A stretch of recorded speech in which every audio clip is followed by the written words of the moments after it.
Olá, meu nome é Melissa de Andrade Nunes e eu sou graduanda em Astronomia. Meu orientador é o professor Ricardo Trindade, do Departamento de Geofísica.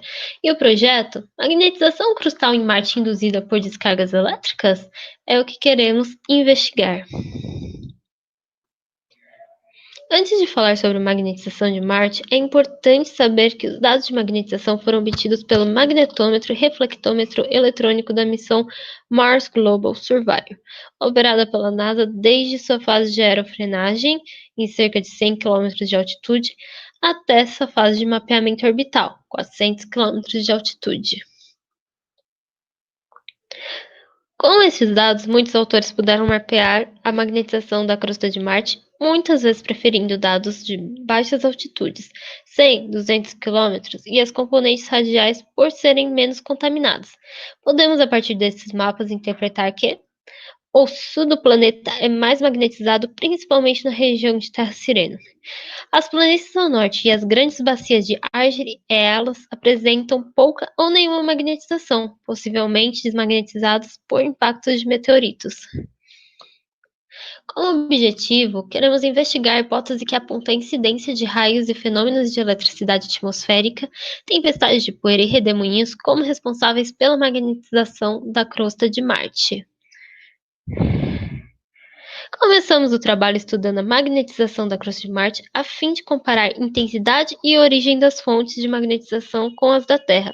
A seguir, iremos compilar dados sobre a superfície e meteoritos marcianos para selecionar amostras análogas às rochas da crosta de Marte. Por fim, iremos realizar experimentos submetendo essas amostras às descargas elétricas. Então, vamos comparar Marte e Terra. Ao se analisar o espectro magnético dos planetas, é possível observar que estes indicam que Marte possui sinal intensificado para fontes crustais de até aproximadamente 45 km de profundidade, enquanto as fontes terrestres são predominantemente para 3.500 km de profundidade, região do seu núcleo externo. Além disso, a magnetização radial estimada nos trabalhos de Langley e Arcani para dados de 100 km de altitude é de cerca de 2.200 nanoteslas. Já a terrestre, estimada por Sabaca, é aproximadamente 25 nanoteslas. Então, se Marte possui um dínamo interno, seria ele mais potente que o da Terra? Ou será que as rochas marcianas possuem mais minerais magnéticos? Poderia a crosta marciana ser magnetizada até maiores profundidades?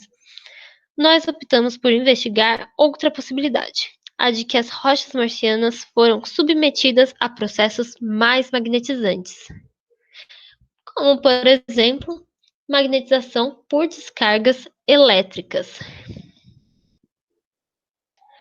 Iremos avaliar a hipótese levantada de que a magnetização de Marte teria sido produzida por fenômenos de eletricidade atmosférica, diretamente por incidência de raios e indiretamente por deposição de partículas previamente magnetizadas em tempestades e redemoinhos.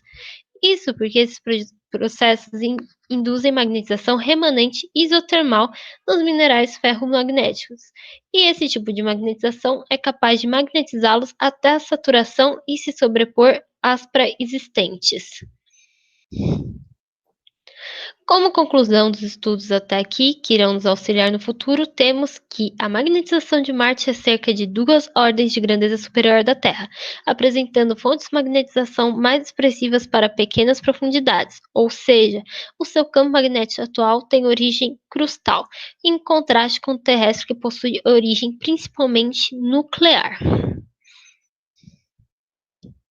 Queremos continuar o projeto com a compilação de dados geoquímicos e magnéticos de Marte para fabricar ou selecionar amostras pertinentes, fazendo as medições no laboratório de paleomagnetismo do IAG e submetendo as descargas elétricas no laboratório de descargas atmosféricas do Instituto de Energia e Meio Ambiente da USP.